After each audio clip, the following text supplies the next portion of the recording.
ಮೈಸೂರಿನಲ್ಲಿ ಚಿನ್ನ ಅಡಮಾನ ಇಟ್ಟ ಗ್ರಾಹಕರಿಗೆ ಬ್ಯಾಂಕಿನಿಂದಲೇ ಮೋಸ ಆಗಿರುವ ವಿಚಾರ ಗ್ರಾಹಕರನ್ನ ಬೆಚ್ಚಿ ಬೀಳಿಸಿದೆ. ಮೈಸೂರಿನ ಹಿನಕಲ್ನಲ್ಲಿರುವಂತಹ ಕೆನರಾ ಬ್ಯಾಂಕ್ ಎದುರು ಜಮಾಯಿಸಿರುವಂತಹ ಗ್ರಾಹಕರು ಬ್ಯಾಂಕ್ ಎದುರು ನಿಂತು ಗಲಾಟೆ ಮಾಡ್ತಿದ್ದಾರೆ. ಅಡಮಾನ ಇಟ್ಟ ಚಿನ್ನ ಬಿಡಿಸಿಕೊಂಡು ಮನೆಗೆ ತಂದಾಗ ಮೋಸ ಹೋಗಿರುವುದು ಬೆಳಕಿಗೆ ಬಂದಿದೆ. ಯಾರಿಂದ ಸಮಸ್ಯೆ ಆಗಿದೆ, ಹೇಗೆ ಆಗಿದೆ ಪರಿಶೀಲನೆ ಮಾಡಿ ಕ್ರಮ ಎಂದಿದೆ. ಇನ್ನು ಬ್ಯಾಂಕ್ ಮ್ಯಾನೇಜ್ಮೆಂಟ್ ಈ ಬಗ್ಗೆ ಕ್ರಮ ಕೈಗೊಳ್ಳುವುದಾಗಿ ಭರವಸೆ ನೀಡಿದೆ.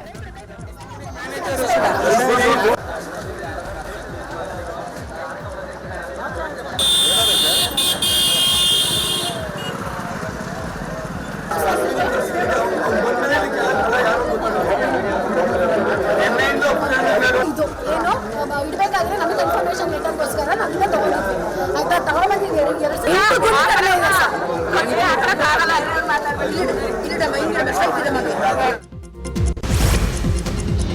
ಚಾಲಕನ ನಿಯಂತ್ರಣ ತಪ್ಪಿ ಪ್ರವಾಸಿಗರಿದ್ದ ಬಸ್ ಪಲ್ಟಿಯಾದ ಘಟನೆ ಚಿಕ್ಕಮಗಳೂರಿನ ಕಳಸಾ ತಾಲೂಕಿನ ಕಲ್ಮಕ್ಕಿ ಕಂಚಿಗಾನೆ ಬಳಿ ನಡೆದಿದೆ.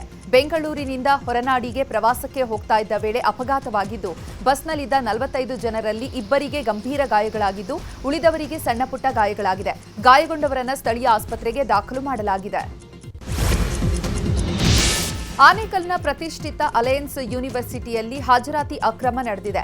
ವಿದ್ಯಾರ್ಥಿಗಳ ಬಳಿ ಹಣ ಪಡೆದು ಹಾಜರಾತಿ ಹಾಕಿ ಸಿಬ್ಬಂದಿ ಕಳ್ಳಾಟ ಆಡಿರುವ ವಿರುದ್ಧ ಎಫ್ಐಆರ್ ದಾಖಲಿಸಲಾಗಿದೆ. ಕಾಲೇಜಿಗೆ ಬಾರದೇ ಇದ್ರೂ ಕೂಡ ಹಾಜರಾತಿ ಹಾಕಿಸಿಕೊಂಡು ಪರೀಕ್ಷೆಗೆ ವಿದ್ಯಾರ್ಥಿಗಳು ಹಾಜರಾಗಿದ್ದಾರೆ. ಕಾಲೇಜು ಸಿಬ್ಬಂದಿ ಮತ್ತು ವಿದ್ಯಾರ್ಥಿಗಳ ಮೇಲೆ ಕ್ರಿಮಿನಲ್ ಕೇಸ್ ದಾಖಲಿಸಲಾಗಿದೆ. ಕಾಲೇಜು ಆಡಳಿತ ಮಂಡಳಿ ಪ್ರಕರಣ ದಾಖಲಿಸಿದೆ.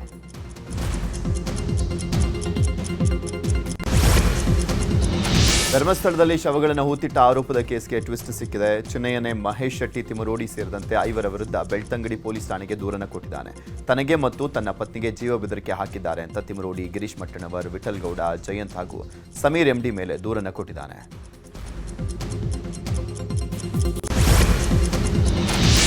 ಅಪ್ರಾಪ್ತನಿಗೆ ಡ್ರೈವಿಂಗ್ ಮಾಡಲಿಕ್ಕೆ ಕೊಟ್ಟ ಅಪ್ಪನಿಗೆ ಭರ್ಜರಿ ದಂಡ ವಿಧಿಸಿರುವಂತಹ ಘಟನೆ ಹಾಸನದಲ್ಲಿ ನಡೆದಿದೆ. ಅಪ್ರಾಪ್ತ ಬಾಲಕನ ತಂದೆಗೆ ಬರೋಬ್ಬರಿ 25,000 ರೂಪಾಯಿ ದಂಡವನ್ನು ಹಾಕಲಾಗಿದೆ. ಬೇಲೂರು ತಾಲೂಕಿನ ಈ ಹೊಸಹಳ್ಳಿ ಗ್ರಾಮದ ಜಯಣ್ಣ ಎಂಬುವರಿಗೆ ಕೋರ್ಟ್ ದಂಡ ವಿಧಿಸಿದೆ. ಡಿಸೆಂಬರ್ 14ರಂದು ಬೇಲೂರಿನ ನೆಹರು ನಗರದಲ್ಲಿ ವಾಹನ ತಪಾಸಣೆ ವೇಳೆ ಅಪ್ರಾಪ್ತ ಸಿಕ್ಕಿಬಿದ್ದಿದ್ದ.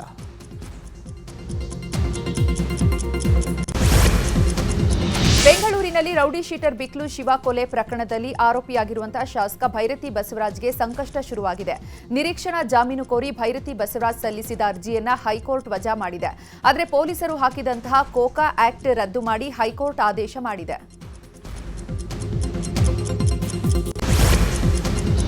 ಕೆಆರ್ಪುರ ಶಾಸಕ ಭೈರತಿ ಬಸವರಾಜ್ ನಿರೀಕ್ಷಣಾ ಜಾಮೀನು ಅರ್ಜಿ ವಜಾದಂತ ಬೆನ್ನಲ್ಲೇ ಬಂಧನ ಭೀತಿ ಎದುರಾಗಿದೆ. ಹೀಗಾಗಿ ಭೈರತಿ ಬಸವರಾಜ್ ಅಜ್ಞಾತ ಸ್ಥಳದಲ್ಲಿದ್ದಾರೆ. ಯಾವುದೇ ಕ್ಷಣದಲ್ಲಾದರೂ ಕೂಡ ಪೊಲೀಸರು ಕೆಆರ್ಪುರ ಬಿಜೆಪಿ ಶಾಸಕರನ್ನ ಬಂಧಿಸುವಂತ ಸಾಧ್ಯತೆ ಇದೆ ಅಂತ ಹೇಳಲಾಗ್ತಾ ಇದೆ. ಈಗಾಗಲೇ ವಿಶೇಷ ತಂಡ ರಚನೆ ಮಾಡಿದ್ದು ಭೈರತಿ ಬಸವರಾಜ್ಗಾಗಿ ಶೋಧ ನಡೆಸಲಾಗ್ತಾ ಇದೆ. ಗೋವಾ, ಮಹಾರಾಷ್ಟ್ರ, ಆಂಧ್ರದಲ್ಲಿ ಶಾಸಕರಿಗಾಗಿ ಪೊಲೀಸರು ಹುಡುಕಾಡ್ತಿದ್ದಾರೆ. ಬಿಕ್ಲು ಶಿವ ಕೊಲೆ ಕೇಸಲ್ಲಿ ಪ್ರಮುಖ ಆರೋಪಿಯಾಗಿರುವಂತಹ ಜಗ್ಗ ಭೈರತಿ ಬಸವರಾಜ್ಗೆ ಆತ್ಮೀಯ ಆಗಿದ್ದು ಉತ್ತರ ಪ್ರದೇಶದ ಪ್ರಯಾಗ್ರಾಜ್ನಲ್ಲಿ ನಡೆದ ಕುಂಭಮೇಳಕ್ಕೆ ಜೊತೆಯಾಗಿಯೇ ತೆರಳಿದ್ರು. ಇಬ್ಬರು ಜೊತೆಯಾಗಿ ತೆರಳಿರುವಂತಹ ವಿಮಾನದ ಟಿಕೆಟ್ ಅನ್ನ ಸಾಕ್ಷಿಯಾಗಿ ಕೋರ್ಟ್ಗೆ ಕೊಟ್ಟಿದ್ದಾರೆ ಎನ್ನಲಾಗಿದೆ. ಪರಿಷತ್ನಲ್ಲೂ ದ್ವೇಷ ಭಾಷಣ ಮಸೂದೆ ಅಂಗೀಕಾರ ಆಗಿದೆ. ಸಿಎಂ ಕುರ್ಚಿ ಫೈಟ್ ವಿಚಾರವಾಗಿ ಬಿಜೆಪಿ ಸದಸ್ಯರು ಸಿಎಂಗೆ ಕಿಚಾಯಿಸಿದ್ದಾರೆ. ಈ ವೇಳೆ ತಿರುಗೇಟು ಕೊಟ್ಟಿರುವಂತಹ ಸಿಎಂ, ಈ ಹಿಂದೆ ನಾನು 5 ವರ್ಷ ಸಿಎಂ ಆಗಿದೆ, ಈಗಲೂ ಆಗಿರ್ತೀನಿ ಅಂತ ಹೇಳಿದ್ದಾರೆ. ನಾಟಿ ಕೋಳಿ ಊಟ ಪ್ರಸ್ತಾಪಿಸಿದಾಗ ಸಂಜೆ ಬನ್ನಿ ಎಲ್ಲರೂ ಒಟ್ಟಿಗೆ ಊಟ ಮಾಡೋಣ ಅಂತ ಹೇಳಿದ್ದಾರೆ.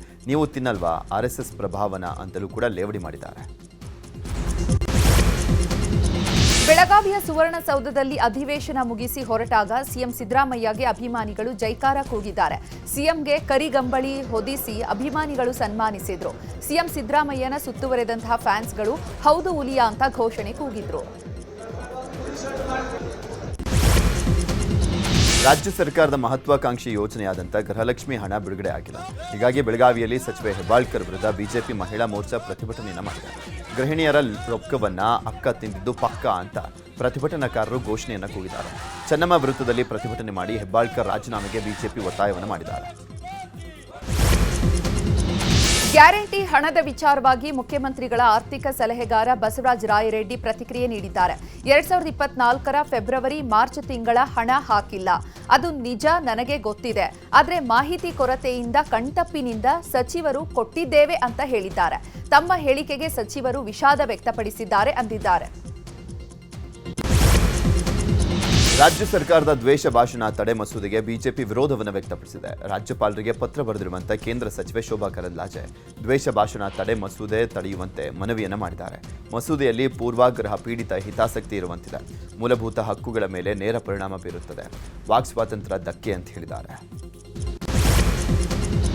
ಕಾಂಗ್ರೆಸ್ನಲ್ಲಿ ಸಿಎಂ ಕುರ್ಚಿ ಗುದ್ದಾಟ ಜೋರಾಗಿದೆ. ಒಂದ್ ಕಡೆ ಸಿದ್ದರಾಮಯ್ಯ 5 ವರ್ಷ ನಾನೇ ಸಿಎಂ ಅಂತ ಪದೇ ಪದೇ ಹೇಳ್ತಿದ್ದಾರೆ. ಮತ್ತೊಂದು ಕಡೆ ಕಾರವಾರದಲ್ಲಿ ಮಾತನಾಡಿದ ಡಿಕೆಶಿ ಹೈಕಮಾಂಡ್ ನಿರ್ಧಾರ ಆಗಿದೆ, ಹೈಕಮಾಂಡ್ ಸಿದ್ದರಾಮಯ್ಯ ಪರವಾಗಿ ಇದ್ದದ್ದಕ್ಕೆ ಅವರು ಸಿಎಂ ಆಗಿದ್ದಾರೆ, ನಮ್ಮಲ್ಲಿ ಒಪ್ಪಂದ ಆಗಿದೆ, ಅದರಂತೆ ನಡೆದುಕೊಳ್ತಿದ್ದೇನೆ, ನಾವಿಬ್ಬರು ಕೂಡ ಮಾತನಾಡಿಕೊಂಡಿದ್ದೇವೆ ಅಂದಿದ್ದಾರೆ. ಅಂದ್ಲೆಯಲ್ಲಿ ಶಕ್ತಿ ದೇವತೆಗೆ ಪೂಜೆ ಸಲ್ಲಿಸಿದ ಬಳಿಕ ಈ ಹೇಳಿಕೆ ನೀಡಿದ್ದಾರೆ. ಸಿಎಂ ಡಿಕೆಶಿ ನಡುವೆ ಒಪ್ಪಂದ ಆಗಿರುವಂಥದ್ದು ನನಗೆ ಗೊತ್ತಿಲ್ಲ ಅಂತ ಕೊಪ್ಪಳದಲ್ಲಿ ವೈದ್ಯಕೀಯ ಶಿಕ್ಷಣ ಸಚಿವ ಶರಣಪ್ರಕಾಶ್ ಪಾಟೀಲ್ ಹೇಳಿದರು. ಇಬ್ಬರು ಜೊತೆಗೆ ಕೂತು ಹೇಳಿಕೆಯನ್ನು ಕೊಟ್ಟಿದ್ದಾರೆ. ಅದೆಲ್ಲ ನಿಮಗೆ ಗೊತ್ತೇ ಇದೆ, ಅದೆಲ್ಲ ಹೈಕಮಾಂಡ್ಗೆ ಬಿಟ್ಟಿದ್ದು ಅಂತ ಹೇಳಿದರು.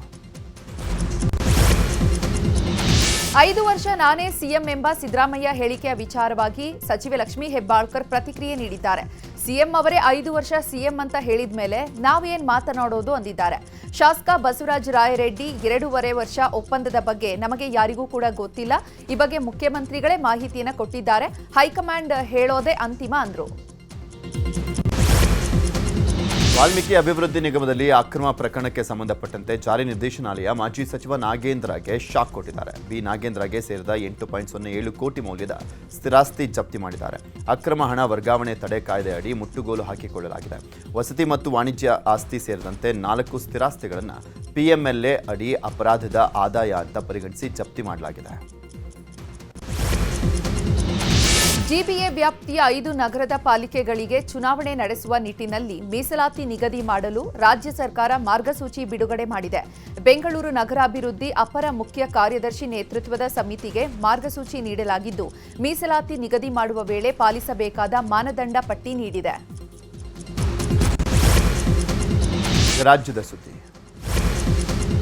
ರಾಜ್ಯದ ಉತ್ತರ ಭಾಗದ ಜಿಲ್ಲೆಗಳಲ್ಲಿ ಇಂದು ಶೀತಗಾಳಿ ಹೆಚ್ಚಳ ಆಗಲಿದೆ. 2 ದಿನಗಳ ಕಾಲ ಕೆಲ ಜಿಲ್ಲೆಗಳಲ್ಲಿ ವಿಪರೀತ ಚಳಿ ಅನುಭವ ಆಗಲಿದೆ. ಹೀಗಾಗಿ 5 ಜಿಲ್ಲೆಗಳಿಗೆ ಹವಾಮಾನ ಇಲಾಖೆ ಆರೆಂಜ್ ಅಲರ್ಟ್ ಅನ್ನು ಘೋಷಣೆ ಮಾಡಿದೆ. ಚಿಕ್ಕಬಳ್ಳಾಪುರದಲ್ಲಿ ಚಳಿ ಮತ್ತು ಮಂಜಿನಿಂದಾಗಿ ಜನರು ಮನೆಗಳಿಂದ ಹೊರಬರಲು ಪರದಾಡ್ತಿದ್ದಾರೆ. ಇನ್ನು ಚಿಂತಾಮಣಿ ಸುತ್ತಮುತ್ತ ಕೂಡ ದಟ್ಟ ಮಂಜು ಆವರಿಸಿದ್ದು, ವಾಹನ ಸವಾರರು ಸಂಚರಿಸಲು ಪರದಾಡಿದ್ದಾರೆ.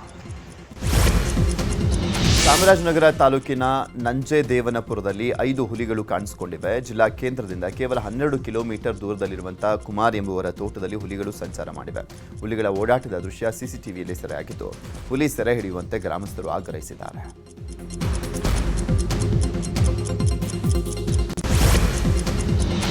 ಬೆಂಗಳೂರಿನ ಕಾಟನ್ಪೇಟೆ ಪೊಲೀಸ್ ರಸ್ತೆಯಲ್ಲಿ ಕಾಮಗಾರಿಯಿಂದಾಗಿ ಜನ ಪರದಾಡುವಂತಾಗಿದೆ. ಗುಂಡಿ ಚರಂಡಿಗೆ ಬಿದ್ದು ಪೆಟ್ಟು ಮಾಡಿಕೊಂಡಿದ್ದಾರೆ ಜನ. ಕಳೆದ 6-7 ತಿಂಗಳಿನಿಂದ ಜನರಿಗೆ ನಿತ್ಯ ನರಕ ಯಾತನೆಯಾಗಿದೆ. ಪೊಲೀಸ್ ರಸ್ತೆಯಲ್ಲಿ ಜನರಿಗೆ ಓಡಾಡಲು ಭಯ ಶುರುವಾಗಿದೆ. ಜಿಬಿಎ ಮತ್ತು ಬಿಡಬ್ಲ್ಯೂಎಸ್ಎಸ್ಬಿ ವತಿಯಿಂದ ರಸ್ತೆ ಮತ್ತು ಪೈಪ್ಲೈನ್ ಕಾಮಗಾರಿಗೆ ರಸ್ತೆ ಅಗೆದು ಅವಾಂತರ ಆಗಿದೆ. ಬೆಳಗಾವಿ ಜಿಲ್ಲೆಯ ಗ್ರಾಮವೊಂದರಲ್ಲಿ ಡಿಜಿಟಲ್ ಶಟ್ಡೌನ್ ಪ್ರಯೋಗ ಮಾಡಲಾಗ್ತಾ ಇದೆ. ಬೆಳಗಾವಿ ತಾಲೂಕಿನ ಹಲಗ ಗ್ರಾಮದಲ್ಲಿ ನಿತ್ಯ 2 ಗಂಟೆಗಳ ಕಾಲ ಡಿಜಿಟಲ್ ಆಫ್ ಮಾಡಲಾಗ್ತಾ ಇದೆ. ಮಕ್ಕಳಿಂದ ವೃದ್ಧರವರೆಗೂ ಮೊಬೈಲ್ ಟಿವಿ ಬಿಟ್ಟಿರಲಾಗದ ಸ್ಥಿತಿಯಲ್ಲಿ ಮೊಬೈಲ್ ಟಿವಿ ಬಿಟ್ಟು ವಿದ್ಯಾಭ್ಯಾಸ ಸೇರಿದಂತೆ ಇತರೆ ಚಟುವಟಿಕೆಗಳಲ್ಲಿ ಭಾಗಿಯಾಗಲಿಕ್ಕೆ ಯೋಜನೆ ಮಾಡಿದ್ದಾರೆ. ಚಿಕ್ಕಮಗಳೂರು ಜಿಲ್ಲಾ ಪ್ರವಾಸೋದ್ಯಮ ಇಲಾಖೆಗೆ ಬಿಗ್ ಶಾಕ್ ಎದುರಾಗಿದೆ. ಪ್ರವಾಸೋದ್ಯಮ ಇಲಾಖೆ ಆಯೋಜನೆ ಮಾಡಿದ್ದ ಹೆಲಿ ಟೂರಿಸಂಗೆ ಸಮಸ್ಯೆ ಎದುರಾಗಿದೆ. ಕ್ರಿಸ್ಮಸ್ ಹೊಸ ವರ್ಷದ ಪ್ರಯುಕ್ತ ಆಯೋಜನೆ ಮಾಡಿದಂಥ ಹೆಲಿ ಟೂರಿಸಂ ಇಂದಿನಿಂದ ಜನವರಿ 6ರವರೆಗೂ ಕೂಡ ನಡೆಯಬೇಕಿತ್ತು. ಹೆಲಿಕಾಪ್ಟರ್ ಶಬ್ದ ಮತ್ತು ಸಂಚಾರದಿಂದ ಪಕ್ಷಿಗಳಿಗೆ ಹಾನಿ ಎನ್ನುವ ಕಾರಣಕ್ಕೆ ಎನ್ಜಿಟಿ ಇಂದ ತಡೆ ತಂದಿದೆ. ಬಳ್ಳಿಯಲ್ಲಿ ಸಿದ್ಧಾರೂಢರ ಸನ್ನಿಧಾನದಲ್ಲಿ ಆರೂಢ ಆರತಿ ಮಾಡಲಾಗಿದೆ. ಕಾರ್ಯಕ್ರಮಕ್ಕೆ ಪ್ರಧಾನ ಜಿಲ್ಲಾ ಮತ್ತು ಸತ್ರ ನ್ಯಾಯಾಧೀಶರಾಗಿರುವಂತಹ BS ಭಾರತಿ ಚಾಲನೆಯನ್ನು ಕೊಟ್ಟಿದ್ದಾರೆ. ಕಾಶಿಯ ಗಂಗಾರತಿ ಮಾದರಿಯಲ್ಲಿ ಆರೂಢ ಆರತಿ ಮಾಡಲಾಗಿದೆ. ಕಬ್ಬಿಗೆ ಸರ್ಕಾರ ನಿಗದಿಪಡಿಸಿದ ದರವನ್ನು ಪ್ರಶ್ನಿಸಿ ಕೆಲವು ಶುಗರ್ ಕಂಪನಿಗಳು ಸಲ್ಲಿಸಿದ ರಿಟ್ ಅರ್ಜಿ ವಿಚಾರಣೆ ಹೈಕೋರ್ಟ್ನಲ್ಲಿ ನಿನ್ನೆ ನಡೆಯಿತು. ವಿಚಾರಣೆ ವೇಳೆ ಸಿಎಂ ಮತ್ತು ರೈತರಿದ್ದ ಸಭೆಯಲ್ಲಿ ದರ ಬದಲಾವಣೆಗೆ ಒಪ್ಪಿಗೆ ನೀಡಿದ್ದೀರಿ, ಮೊದಲು ದರ ನಿಗದಿಗೆ ಒಪ್ಪಿ ಈಗ ದರ ನೀಡಲು ಸಾಧ್ಯವಿಲ್ಲ ಅಂತ ಹೇಳಿದ್ರೆ ಹೇಗೆ ಅಂತ ಕೋರ್ಟ್ ಪ್ರಶ್ನಿಸಿದೆ. ಮೈಸೂರು ಅರಮನೆಗೆ ಇಂದು ಶೃಂಗೇರಿ ಮಠದ ಶ್ರೀಗಳು ಭೇಟಿಯನ್ನು ನೀಡಲಿದ್ದಾರೆ. ಇಂದು ಅರಮನೆಯಲ್ಲಿ ಶ್ರುತಿ ಶಂಕರ ಪಠಣ ಮತ್ತು ಗುರುಗಳ ಆಶೀರ್ವಾದ ಕಾರ್ಯಕ್ರಮ ಇದೆ. ಹೀಗಾಗಿ ಶ್ರೀ ವಿಧುಶೇಖರ ಭಾರತಿ ತೀರ್ಥ ಶ್ರೀಗಳು ಭೇಟಿಯನ್ನು ಕೊಡಲಿದ್ದಾರೆ. ಕಾರ್ಯಕ್ರಮದ ಹಿನ್ನೆಲೆಯಲ್ಲಿ ಇಂದು ಮಧ್ಯಾಹ್ನ 2ರಿಂದ 5:30ರವರೆಗೆ ಮೈಸೂರು ಅರಮನೆಗೆ ಪ್ರವಾಸಿಗರಿಗೆ ನಿರ್ಬಂಧ ಹೇರಲಾಗಿದೆ. ಕಸ ಸುಟ್ಟ ಹೊಗೆಯಿಂದ ಉಸಿರಾಟದ ಸಮಸ್ಯೆ ಉಂಟಾಗ್ತಾ ಇದೆ ಅಂತ ನಟಿ ಐಂದ್ರಿತಾ ರೈ ಬೇಸರ ಹೊರಹಾಕಿದ್ರು. ಆರ್ಆರ್ ನಗರದ ಅಪಾರ್ಟ್ಮೆಂಟ್ನಲ್ಲಿರುವಂತಹ ನಟಿ ಐಂದ್ರಿತಾ ರೈ ಕಸದಿಂದಾಗಿ ಮನೆಯಲ್ಲಿದ್ರೂ ಕೂಡ ಉಸಿರಾಟದ ಸಮಸ್ಯೆಯಿಂದ ಬಳಲುವಂತಾಗಿದೆ ಅಂತ ಅಸಮಾಧಾನ ವ್ಯಕ್ತಪಡಿಸಿದ್ರು. ಸುದ್ದಿ ಪ್ರಸಾರವಾದ ಬೆನ್ನಲ್ಲೇ ಅಧಿಕಾರಿಗಳು ಅಲರ್ಟ್ ಆಗಿದ್ದು ಸಮಸ್ಯೆಯನ್ನ ತಕ್ಷಣ ಪರಿಹರಿಸಿದ್ದಾರೆ. ಇದರಿಂದ ಐಂದ್ರಿತಾ ರೈ ಧನ್ಯವಾದ ತಿಳಿಸಿದ್ದಾರೆ. ಬೆಂಗಳೂರಿನ ಹಲವೆಡೆ ವಿದ್ಯುತ್ ವ್ಯತ್ಯಯ ಉಂಟಾಗಲಿದೆ ಅಂತ ಬೆಸ್ಕಾಂ ತಿಳಿಸಿದೆ. ತುರ್ತು ಕಾಮಗಾರಿ ಹಿನ್ನೆಲೆಯಲ್ಲಿ ಬೆಳಗ್ಗೆ 10ರಿಂದ ಸಂಜೆ 5ರವರೆಗೆ ಕರೆಂಟ್ ಪೂರೈಕೆಯಲ್ಲಿ ವ್ಯತ್ಯಯ ಉಂಟಾಗಲಿದೆ. MG road, Chinnaswamy stadium, Motappanapalya, museum road, plain street, Prestige Heritage ಹಾಗೆ ಅಪಾರ್ಟ್ಮೆಂಟ್, ಪ್ರಿಮೋಸ್ ರಸ್ತೆ, ರಿಚ್ಮಂಡ್ ಟೌನ್ ಸೇರಿದಂತೆ ನಗರದ ಹಲವೆಡೆ ಕರೆಂಟ್ ಕಟ್ ಆಗಿರಲಿದೆ. ಕ್ರಿಸ್ಮಸ್ ಹಬ್ಬಕ್ಕೆ ಪ್ರಯಾಣಿಕರಿಗಾಗಿ ಕೆಎಸ್ಆರ್ಟಿಸಿ ಹೆಚ್ಚುವರಿ ಬಸ್ ಸೇವೆ ಒದಗಿಸಿದೆ. ಒಟ್ಟು 1000ಕ್ಕೂ ಹೆಚ್ಚುವರಿ ಬಸ್ ಸೇವೆ ನೀಡಲಿದ್ದು, ಬೆಂಗಳೂರು ಸೇರಿದಂತೆ ರಾಜ್ಯದ ಇತರೆ ಭಾಗದಿಂದಲೂ ಕೂಡ ಬಸ್ ವ್ಯವಸ್ಥೆಯನ್ನು ಒದಗಿಸಲಾಗಿದೆ. ಜೊತೆಗೆ ಕ್ರಿಸ್ಮಸ್ ಹಬ್ಬದ ಹಿನ್ನೆಲೆ ಟಿಕೆಟ್ ಮೇಲೆ ರಿಯಾಯಿತಿ ನೀಡಲಾಗಿದೆ. 4 ಅಥವಾ ಹೆಚ್ಚು ಟಿಕೆಟ್ ಕಾಯ್ದಿರಿಸುವಿಕೆಗೆ 5% ರಿಯಾಯಿತಿ ನೀಡಲಾಗಿದೆ. ಕಳೆದ 30 ವರ್ಷಗಳಿಂದ ಸ್ಯಾನಿಟರಿ ವೇರ್ ಉದ್ಯಮದಲ್ಲಿ ಪ್ರಸಿದ್ಧಿ ಗಳಿಸಿರುವಂತಹ ವಾಟರ್ ಟೆಕ್ ಸಂಸ್ಥೆ ಮಂಗಳೂರಿನ ತನ್ನ ಉದ್ಯಮವನ್ನು ವಿಸ್ತರಿಸಿದೆ. ಮಾರುಕಟ್ಟೆಯ ಅಗತ್ಯತೆಗಳನ್ನು ಪೂರೈಸಲಿಕ್ಕೆ ನೀಡಿದ ಬೆಲೆಗೆ ಮೌಲ್ಯವನ್ನು ಒದಗಿಸಲಿಕ್ಕೆ ಸುಮಾರು 600 ಉತ್ಪನ್ನಗಳನ್ನು ವಾಟರ್ ಟೆಕ್ ಕಂಪನಿ ಅಭಿವೃದ್ಧಿಪಡಿಸಿದೆ. ಕೊಯಮತ್ತೂರಿನಲ್ಲಿ ಪ್ರಧಾನ ಕಚೇರಿ ಹೊಂದಿದ್ದು ಕರ್ನಾಟಕ ಮತ್ತು ಕೇರಳದಲ್ಲಿ ಉದ್ಯಮವನ್ನು ವಿಸ್ತರಿಸ್ತಾ ಇದೆ. ಮಂಗಳೂರನ್ನ ದಕ್ಷಿಣ ಭಾರತದ ಪ್ರಮುಖ ಮಾರುಕಟ್ಟೆ ಅಂತ ಕಂಪನಿ ಪರಿಗಣಿಸಿದೆ. ಉತ್ಕೃಷ್ಟ ಗುಣಮಟ್ಟದ ಉತ್ಪನ್ನಗಳ ಬಗ್ಗೆ ಗ್ರಾಹಕರು ಮೆಚ್ಚುಗೆಯನ್ನು ವ್ಯಕ್ತಪಡಿಸಿದ್ದಾರೆ.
It's a company which has been in India for last 30 years, and it is headquartered in Coimbatore. So this is a BU which was there, but now we have started to add more products into the portfolio. So we have developed a portfolio of around 600 products which are largely related to the market needs, and they are value for money propositions. So WaterTech had a presence largely in south and east part of India. Now we are going for a pan-India footprint, and Mangalore is going to be a key market for us in south, along with the other markets of Kerala and Karnataka. So that's why we have decided to have this launch of our products in Mangalore, and we have invited our key channel partners, and we look forward to a very collaborative effort in the market moving forward. We'll be launching a 360-degree ATL, BTL and TTL campaign followed by this launch, so that we are able to reach the end consumer and bring. ತಮಿಳುನಾಡಿನಲ್ಲಿ ಮುಂದಿನ ವರ್ಷ ವಿಧಾನಸಭಾ ಚುನಾವಣೆ ನಡೆಯಲಿದ್ದು ಅದಕ್ಕೂ ಮುನ್ನ ವಿಶೇಷ ಮತಪಟ್ಟಿ ಪರಿಷ್ಕರಣೆ ನಡೀತಾ ಇದೆ. ತಮಿಳುನಾಡು ಮುಖ್ಯ ಚುನಾವಣಾಧಿಕಾರಿ ನೀಡಿರುವಂತಹ ಮಾಹಿತಿಯ ಪ್ರಕಾರ 97 ಲಕ್ಷ ಮತದಾರರ ಹೆಸರು ಡಿಲೀಟ್ ಮಾಡಲಾಗಿದೆ. ಇದರಲ್ಲಿ 26.94 ಲಕ್ಷ ಜನರು ಸಾವನ್ನಪ್ಪಿದವರ ಹೆಸರುಗಳಿವೆ. ಇನ್ನುಳಿದ 66.44 ಲಕ್ಷ ಜನರು ತಮಿಳುನಾಡಿನಿಂದ ವಲಸೆ ಹೋಗಿರುವಂತಹ ಜನರದ್ದು ಅಂತ ಹೇಳಲಾಗ್ತಾ ಇದೆ. ಬೆಟ್ಟಿಂಗ್ ಆ್ಯಪ್ ಪ್ರಕರಣದ ತನಿಖೆ ನಡೆಸ್ತಾ ಇರುವಂತಹ ಜಾರಿ ನಿರ್ದೇಶನಾಲಯದ ಅಧಿಕಾರಿಗಳು ಸಾಕಷ್ಟು ಕ್ರೀಡಾಪಟುಗಳು ನಟ ನಟಿಯರ ಆಸ್ತಿಯನ್ನ ಮುಟ್ಟುಗೋಲು ಹಾಕೊಂಡಿದ್ದಾರೆ. ಮಾಜಿ ಕ್ರಿಕೆಟಿಗ ಯುವರಾಜ್ ಸಿಂಗ್ ಮತ್ತು ರಾಬಿನ್ ಉತ್ತಪ್ಪ, ಟಿಎಂಸಿ ಸಂಸದ ಮಿಮಿ ಚಕ್ರಬೋರ್ಟಿ, ನಟ ಸೋನು ಸೂದ್ ಸೇರಿದಂತೆ ಸಾಕಷ್ಟು ಜನರ ವಿರುದ್ಧ ಅಕ್ರಮ ಹಣ ವರ್ಗಾವಣೆ ಕೇಸ್ನಲ್ಲಿ ತನಿಖೆ ಮಾಡ್ತಾ ಇದ್ದು ಆಸ್ತಿ ಜಪ್ತಿ ಮಾಡಿಕೊಂಡಿದೆ. ಭಾರತ ಸೌತ್ ಆಫ್ರಿಕಾ ನಡುವಿನ 5ನೇ ಟಿ20 ಪಂದ್ಯದಲ್ಲಿ ಭಾರತ ಭರ್ಜರಿ ಜಯವನ್ನು ದಾಖಲಿಸಿದೆ. ಅಹಮದಾಬಾದ್ನಲ್ಲಿ ನಡೆದಂಥ ಪಂದ್ಯದಲ್ಲಿ ಮೊದಲಿಗೆ ಟಾಸ್ ಸೋತು ಬ್ಯಾಟಿಂಗ್ ಮಾಡಿದಂಥ ಟೀಂ ಇಂಡಿಯಾ ಹಾರ್ದಿಕ್ ಪಾಂಡ್ಯ ಹಾಗೂ ತಿಲಕ್ ವರ್ಮಾ ಭರ್ಜರಿ ಆಟದಿಂದ 231 ರನ್ಗಳನ್ನು ಪೇರಿಸಿತು. 232 ರನ್ಗಳ ಟಾರ್ಗೆಟ್ ಪಡೆದಂಥ ಸೌತ್ ಆಫ್ರಿಕಾ ಆರಂಭದಲ್ಲಿ ತಿರುಗಿ ಬೀಳುವಂಥ ಪ್ರಯತ್ನ ಮಾಡಿದ್ದಾದರೂ ಕೂಡ ಜಸ್ಪ್ರೀತ್ ಬುಮ್ರಾ, ವರುಣ್ ಚಕ್ರವರ್ತಿ ಎಸೆತಕ್ಕೆ ವಿಕೆಟ್ ಒಪ್ಪಿಸಿ 30 ರನ್ಗಳಿಂದ ಸೋಲನ್ನು ಒಪ್ಪಿಕೊಂಡ್ರು. 5 ಪಂದ್ಯದ ಸರಣಿಯನ್ನು 3-1 ಅಂತರದಲ್ಲಿ ಗೆದ್ದಂಥ ಭಾರತ ಸರಣಿ ಕೈವಶ ಮಾಡಿಕೊಳ್ತು. ಸಿನಿಮಾ ಸುದ್ದಿಗಳನ್ನು ನೋಡೋಣ.